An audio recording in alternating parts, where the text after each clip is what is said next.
Brucella abortus is an intracellular, rod-shaped, gram-negative bacterium. Characteristic features of Brucella abortus are as follows. It is classified as a direct anthropozoonosis. Its distribution is in several cattle herds and game in South Africa. This causes the cow to abort or give birth to premature or normal calves. In the case of normal calves, they are born very weak. It also causes the cow to not be able to shed its afterbirth, meaning the placenta.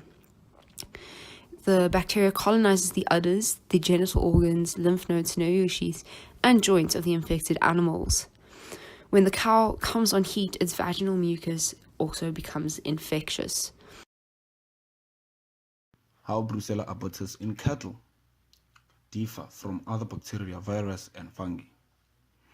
Brucella abortus is classified as a bacteria, and bacteria are prokaryotes. Viruses are microorganisms, fungi are eukaryotic. Morphological characteristics of Brucella abortus is a facultative intracellular gram-negative bacteria, is rod-shaped, non-spore-forming, non-motile, and aerobic. Other bacteria may have cocci, spiral, and bacilli in shape, may be gram-negative or gram-positive, spore-forming or non-spore-forming. DNA sequencing may differ. Viruses consist of nucleic acid, may contain capsid or envelope. They are found in 4 shapes. Fungi, we've got 2 main groups, yeast and mold. Bacteria reproduce by binary fusion. Virus invades a host cell, takes over control of the metabolism and produce copies of itself. While fungi, in yeast, you've got asexual reproduction and binary fusion. In molds, we've got sexual reproduction. Genetic exchange. In bacteria, we've got transduction, transformation, conjugation, recombination, integration, and mutation. Viruses, mutation and recombination via co-infecting host cells. In fungi, the nuclei has to fuse to undergo meiosis. Identification technique: Brucella abortus acid first stain, other bacteria gram-positive test, viruses electron microscope, fungi lactophanol, cotton blue, methylene blue, or gram stain for yeast.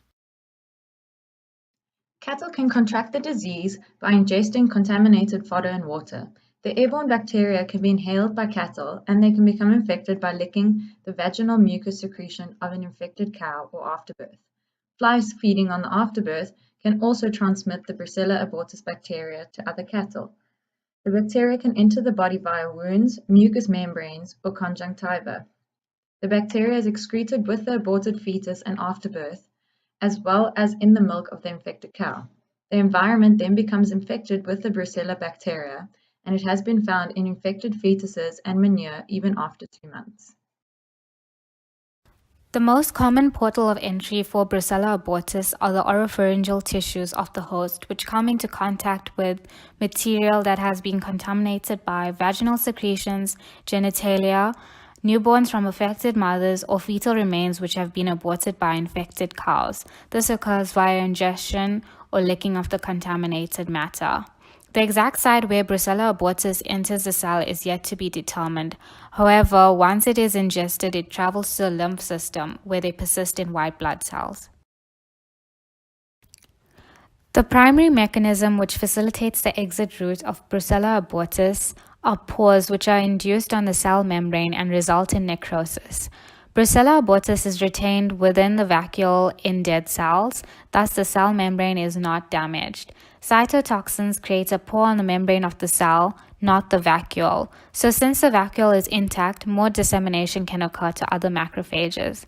Other cellular mechanisms are possible but less studied. These include actin-based protrusion, which is the extension of the cell membrane powered by the polymerization of actin, budding, a form of asexual reproduction, or extrusion, active transport of large particles to eliminate them via the cell membrane. In late pregnancy, Brucella abortus replicates in epithelial cells of the fetus. Thus, there is a high number of the bacteria in placental and genital fluid secreted by the cow, as well as in the expelled fetal membranes. It has been found that weather conditions and climate can play a role in the survival of Brucella abortus in cattle. This is because Brucella abortus is classified as a gram-negative bacteria, and therefore low temperatures have a direct effect on it. Additional conditions which can also increase the survival of Brucella abortus includes high humidity and no exposure to sunlight. Regarding the survival of Brucella abortus inside and outside the host, it has been reported that it can survive in outside environments for periods ranging from less than a day to up to 8 months. It can survive in tap water, soil, frozen meat, etc. Inside the host, some cattle have been reported to remain infected for years or even indefinitely. Types of samples sent to the lab. Samples are taken from the semen or blood, or in a post-mortem, tissue smears are made from the testes, seminal vesicles, or accessory glands. Due to the fact Brucella abortus causes temporary sterility in bulls, or samples can be made from the tissue smears of the aborted fetus's lungs, liver, or abomasal contents, or from the aborting cow's vaginal discharges, lochia, or placental cotyledons, since B. abortus causes abortion or premature calving in cows. You can also take samples from the mammary or the supramammary glands of cows, their milk, or from their blood because the pathogen leads to a decrease in milk production. Or you can collect samples from the uterus in a postmortem of a cow because the infection results in acute metritis, which is the inflammation of the uterine wall and causes even death. Also take samples from the water, feed, and/or urine, since the ingestion of infected material is a major route for the organism through the body. How to preserve and transport samples. All personnel involved in packaging the specimen should wear protective attire. Each organ must be packaged separately in labeled sterile specimen jars and placed in a leak-proof bag with sufficient absorbent material. This bag is put into a rigid container with the patient's documents attached to it. For blood samples, use vacuous tubes that contain no preservative or anticoagulant. Remove blood clots. The serum should be clear and not hemolyzed, and do not mix blood sample containers from different farms together.